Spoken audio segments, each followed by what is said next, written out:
కరీంనగర్ జిల్లా రామడుగు మండలంలో గౌరమ్మ అనే మహిళ దారుణ హత్యకు గురైంది. ఇంట్లో ఒంటరిగా ఉన్న సమయంలో గుర్తు తెలియని వ్యక్తులు ఆమె గొంతు కోసి హత్య చేసినట్లు పోలీసులు అనుమానిస్తున్నారు. మరో 2 రోజుల్లో పెద్ద కుమారుడు మహేష్ వివాహం జరగాల్సి ఉండగా అనూహ్యంగా గౌరమ్మ హత్యకు గురైంది. బంధువుల ఇంట్లో శుభకార్యానికి వెళ్లి వచ్చిన భర్త కొమురయ్య పోలీసులకు సమాచారం అందించారు. ఘటనా స్థలికి చేరుకున్న పోలీసులు వివరాలు సేకరించి విచారణ చేపట్టినట్లు తెలిపారు. వీళ్ళ ఇంట్లో ఒక వారం రోజుల తర్వాత మ్యారేజ్ ఉంది, 3-4 డేస్ తర్వాత. అదే మ్యారేజ్ సంబంధించిన పనులు జరుగుతున్నాయి. వాళ్ళ బ్రదరు అంటే ఈ గౌరమ్మకి 2 కొడుకులు, ఒక అతని పేరు మహేష్, ఒక అతని పేరు అనిల్ కుమార్.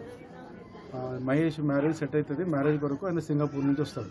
తర్వాత ఆయన వచ్చినప్పటి నుంచి ఇంట్లో చిన్న చిన్న డిస్కషన్స్ అవుతున్నాయి మ్యారేజ్ సంబంధించిన విషయంలో. సో ఈరోజు బట్టలు తీసుకురావడానికి పెద్ద కొడుకైన మహేష్ బయటికి వెళ్ళిపోతాడు. అదే వాళ్ళకి సంబంధించిన బంధువులకు సంబంధించిన ఒక ఫంక్షన్ ఉంది, ఆ ఫంక్షన్కి సంబంధించి వాళ్ళ ఫాదరు ఆ ఫంక్షన్కి వెళ్ళిపోతాడు. ఇంట్లో ఓన్లీ వాళ్ళ యొక్క చిన్న కొడుకైన అనిలును ఈ గౌరమ్మ ఇద్దరు ఉంటారు. ఇద్దరున్న తర్వాత సుమారు 1 నుంచి 1:50, 1:40 మధ్య ప్రాంతంలో ఈమె యొక్క గొంతు థ్రాట్ని కత్తితో కట్ చేసి ఈమె చనిపోయి ఉంటుంది. డోర్స్ అన్ని పెట్టి ఉంటాయి లోపల, ఓన్లీ బయట సైడ్ డోర్ మాత్రం ఓపెన్ చేసి దగ్గరేసి బయటికి వెళ్ళిపోతారు.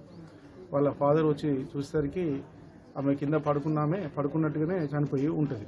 పక్కనే ఒక నైఫ్ ఉంటుంది. తర్వాత వాళ్ళ చిన్న కొడుకు ఇంట్లో ఉండడు, బయటికి వెళ్ళిపోతాడు. ఇప్పుడు ఈ విషయంలో మాకు ఇంతవరకు సమాచారం మేరకు మేము వచ్చి ఇక్కడ ఎంక్వైరీ చేస్తున్నాము. దరఖాస్తు తీసుకొని కేసు రిజిస్టర్ చేస్తాము.